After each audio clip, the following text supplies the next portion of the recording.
Hello everyone and welcome back to my YouTube channel. In this video I'll show you how I pulled an all-nighter and what all I studied. Because आज दिन में बाहर गए हुए थे तो मैंने दिन में कुछ पढ़ा नहीं था ज़्यादा. So yeah, we came back around 8:30. सबसे पहले तो मैंने रेस्ट किया बिकॉज आई वाज एग्जॉस्टेड. उसके बाद मैंने खाना ना खाया and then I sat down to study around 11 o'clock.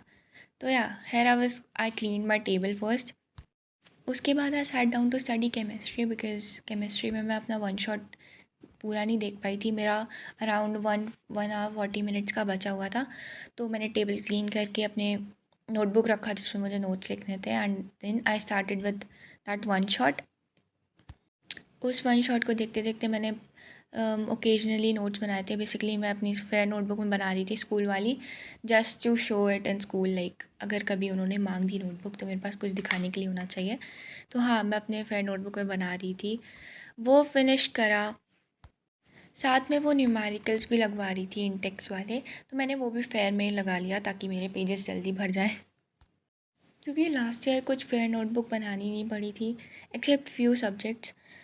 तो इस बार फेयर नोटबुक बनाना है तो अजीब सा लग रहा है क्योंकि इस बार एक्स्ट्रा बर्डन है. ऑफ कोर्स 12th है तो नोटबुक्स मेंटेन करनी पड़ेंगी. लास्ट ईयर भी मैंने सिर्फ मैथ्स और इंग्लिश की बनाई थी. मैथ्स में आई सॉल्व वारिस अग्रवाल क्योंकि मैं वही फॉलो करती हूँ और सर कुछ कहते नहीं थे. बस क्वेश्चंस होने चाहिए नोटबुक में और वो होते थे. और इंग्लिश वाले sir is like very strict. मतलब उनकी नोटबुक बनानी पड़ती थी और मतलब अच्छे से बनानी पड़ती थी भाई. ऐसे बहुत सारे क्वेश्चंस होते थे, शॉर्ट लॉन्ग पता नहीं कैसे कैसे. और मतलब एक बार तो ऐसा था कि हम लोग का हाफ ईयरली का पेपर था कोई, आई गेस फिज़िक्स या केमिस्ट्री का था. और लिटरली मतलब पेपर से पहले ऐसे हम लोग को 1 आवर 1.5 आवर कुछ ऐसे ब्रेक मतलब वो मिलता है ना रिविज़न करने के लिए टाइम. और हम लोग का लाइक नेक्स्ट डे इंग्लिश का पेपर था तो उन्होंने इंग्लिश की नोटबुक हम लोगों से कंप्लीट करवाई थी उस टाइम. लाइक मैं हम लोग फिज़िक्स और केमिस्ट्री पढ़ने के बजाय अपनी इंग्लिश की नोटबुक कंप्लीट कर रहे थे लिटरली. तो इस बार तो शुरू से ही नोटबुक कंप्लीट करनी पड़ेगी ताकि ऐसा मोमेंट ना आए. ऑल्दो मुझे लास्ट मोमेंट पे काम करने में बड़ी मज़ा आती है भाई. मतलब अंडर प्रेशर एकदम एकदम खिचड़ी पकाओ नोटबुक में. सच बोलो तो फेयर नोटबुक लिखने का मन ही नहीं होता भाई. बहुत वेस्ट ऑफ टाइम लगता है. मैं कभी फेयर नोटबुक से पढ़ती भी नहीं हूँ तो मैं क्यों लिखूँ. मतलब मैथ्स का तो हो ही जाएगा क्योंकि मैं एनसीईआरटी लगाऊंगी इस बार क्योंकि बोर्ड है तो एनसीईआरटी भी फॉलो करूँगी तो एनसीईआरटी में लगा लूँगी मैथ्स में. केमिस्ट्री में तो मैं कर ही रही हूँ लेक्चर देखते देखते थोड़े बहुत नोट्स.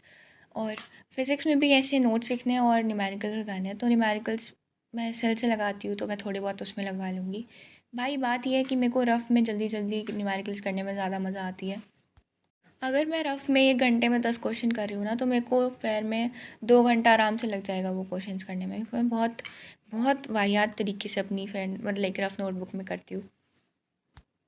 सो हाँ, ये लेक्चर ख़त्म हो गया था मेरे को अराउंड 12:30 तक. उसके बाद मेरे को थोड़ा बहुत कुछ खाने का मन हो रहा था तो मैंने अपने लिए मैगी बनाया. मेरे को भूख नहीं लग रहा था, बस कुछ खाना था तो मैंने आधा ही पैकेट मैगी बनाया था. उसे फिनिश करा. ओएस भी खाया. एंड मैंने ऐसी कोई यूट्यूब पे वीडियो चला लिया था. ये सब करने के बाद मैंने यूट्यूब पे पास्ट ईयर क्वेश्चन सर्च करे थे फर्स्ट चैप्टर के केमिस्ट्री के. तो हाँ, मैंने पीडब्ल्यू का लेक्चर लिया था which was of around I don't know I don't remember but मैंने ऐसे 1 आवर का ही लिया था वो क्योंकि मैंने मतलब लगा लिए थे जितने क्वेश्चन लगा पाई. एंड आई रियलाइज़ कि मेरे से एक्चुअली में न्यूमेरिकल्स लग जाते हैं केमिस्ट्री के भी. बट मेरे से आई डोंट नो क्यों एनसीईआरटी की बैक एक्सरसाइज नहीं लग रही है. बिल्कुल लग ही नहीं रही है. मतलब पहली बार में नहीं आता है आंसर और कुछ कुछ तो समझ ही नहीं आ रहे हैं. तो मैं अपना पूरा सिलेबस ख़त्म करने के बाद एनसीईआरटी उठाऊंगी अब क्योंकि उससे लाइक मेरा बिल्कुल कॉन्फिडेंस गिर जाता है. मेरे को लगता है कि मेरे से कुछ होगा ही नहीं. मेरे पास केमिस्ट्री के ऐसे कुछ रेफरेंस बुक भी नहीं है तो मैं यही यूट्यूब से पीवाईक्यूज़ और जितने भी न्यूमेरिकल्स लगवाता है वो देख लूँगी. इंटेक्स क्वेश्चन कर लूँगी और जो डीबीपीज़ मिलती हैं वो सॉल्व कर लूँगी. सो या मैं केमिस्ट्री ऐसे ही करूँगी.